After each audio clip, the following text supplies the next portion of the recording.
चाल, इसको हम इंग्लिश में क्या कहते हैं? स्पीड। ठीक है, डेफिनेशन में आप देख सकते हैं क्या लिखा हुआ है, किसी वस्तु द्वारा एकांक समय में चली गई दूरी को उसके क्या कहते हैं? चाल। यानी एकांक समय मतलब समय क्या होना चाहिए? यूनिट, एक सेकेंड, है ना? एक सेकेंड को हम लोग यूनिट समय बोलते हैं, एकांक समय। तो किसी वस्तु द्वारा एकांक समय में चली गई दूरी को उसकी चाल कहते हैं। तो हमको यहाँ पे चाल का सूत्र तय की गई दूरी बटे समय अंतराल। समय अंतराल का डिवाइड क्यों किए? क्योंकि हमको एकांक समय में तय की गई दूरी चाहिए। जब भी कोई आपको राशि जो है वो एकांक के लिए निकालनी हो, एकांक, तो उस चीज़ का हम क्या करते हैं? भाग करते हैं। जैसे मैं एक एग्जाम्पल के लिए आपको बताता हूँ, 5 पेन का मूल्य मान लो है आपका 50 रुपया। 5 पेन का मूल्य मान लो कितना है? 50। तो एकांक यानी एक पेन का मूल्य कितना होगा बताओ? कैसे पता चला? आप बताइए मुझे, कैसे पता चला ये? 5 पेन का मूल्य मान लो 50 रुपया है, तो एक पेन का मूल्य आपने 10 बताया ना? कैसे पता चला? आपने उन टोटल रुपयों में पेन की संख्या का क्या किया? भाग किया, तब आप बताए 10 रुपये। इसका मतलब जब भी कोई चीज़ आपको एकांक के लिए निकालनी हो तो उसकी संख्या से भाग देते हैं। तो मेरे को यहाँ एकांक समय में चली गई दूरी को निकालना है, इसलिए मैं समय से भाग दूंगा। किससे भाग दूंगा? तो तय की गई दूरी बटे समय अंतराल। एकांक समय में तय की गई दूरी को क्या बोलते हैं? अपन चाल कहते हैं। जैसे मान लीजिए कोई वस्तु t समय में s दूरी तय करती है। कितने समय में कितनी दूरी? t समय में s दूरी तय करती है, तो उसकी चाल क्या होगी? तो उसकी चाल होगी v बराबर s बाई टी। ठीक है, क्योंकि s क्या है? तय की गई दूरी, और t क्या है? समय अंतराल। तो सूत्र क्या होता है? तय की गई दूरी बटे समय अंतराल। तो तय की गई दूरी को हमने s माना है और समय अंतराल को कितना माना है? t।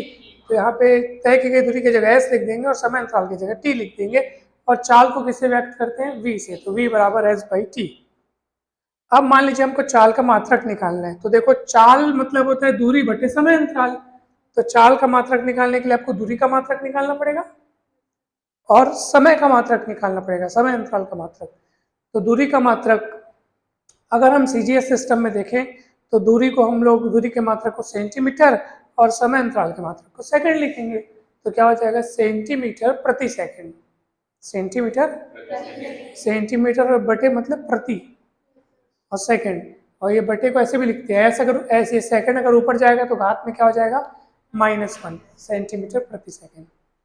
ऐसे ही पद्धति में चाल का मात्रक कितना होगा? तो ऐसे ही पद्धति में दूरी का मात्रक होता है मीटर और समय का मात्रक होता है सेकंड। तो मीटर प्रति सेकंड, ms-1।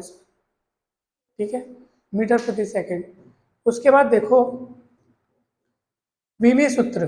तो चाल का अगर आपको विमीय सूत्र चाहिए तो आपको दूरी का विमीय सूत्र, और नीचे क्या लिखा है? समय अंतराल। इन दोनों के विमीय सूत्र आपको पता होने चाहिए। दूरी मतलब क्या होता है? पथ की लंबाई, लंबाई मतलब लेंथ, और लेंथ के लिए l लिखते हैं, और समय अंतराल के लिए t लिखते हैं। t को ऊपर चढ़ाओगे तो -1 हो जाएगा, और m यहाँ नहीं है तो m के घात में 0 हो जाएगा। तो चाल का विमीय सूत्र क्या हो गया? m0l t-1। अब कुछ बातें हैं इंपॉर्टेंट। चाल हमेशा कौन सी राशि है? होती है अदिश। चाल एक अदिश राशि है। इसका अर्थ क्या है सर? कि जब भी किसी वस्तु की आप चाल का मापन कर रहे हो, चाल ज्ञात कर रहे हो, तो उस समय उस गति की दिशा क्या है इस बात का कोई महत्व नहीं रहता। यानी कि वो वस्तु कौन सी दिशा में गति कर रही है इसे मतलब नहीं रहता। हमको सिर्फ चली गई दूरी और समय अंतराल से ही मतलब रहता है। ठीक है, तो आपको चाल ज्ञात करते समय उसकी दिशा को इग्नोर कर देना है कि वस्तु कौन सी दिशा में चल रही है।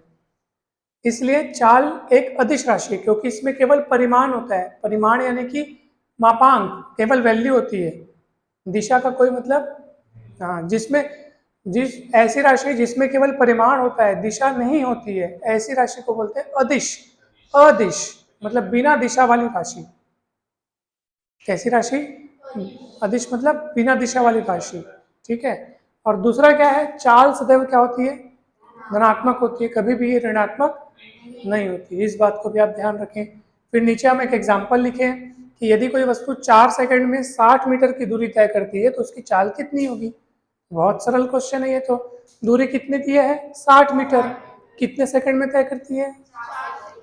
तो अब बताओ 4 सेकंड में 60 मीटर, तो 1 सेकंड में कितना मीटर? तो उसके जानने के लिए हमको डिवाइड करना पड़ेगा, या आप अगर सिंपल सोचो कि चाल का सूत्र क्या होता है, तय की गई दूरी बटे, तो और फॉर्मूला भी लिखे हम लोग, तो v बराबर एस बाई टी, तो v बराबर एस बाई टी, एस क्या है दूरी, दूरी कितनी है 60 मीटर, और समय कितना है 4 सेकेंड, तो डिवाइड करोगे तो 15 नहीं आएगा, 15 चौक 60 होता है ना, ठीक है।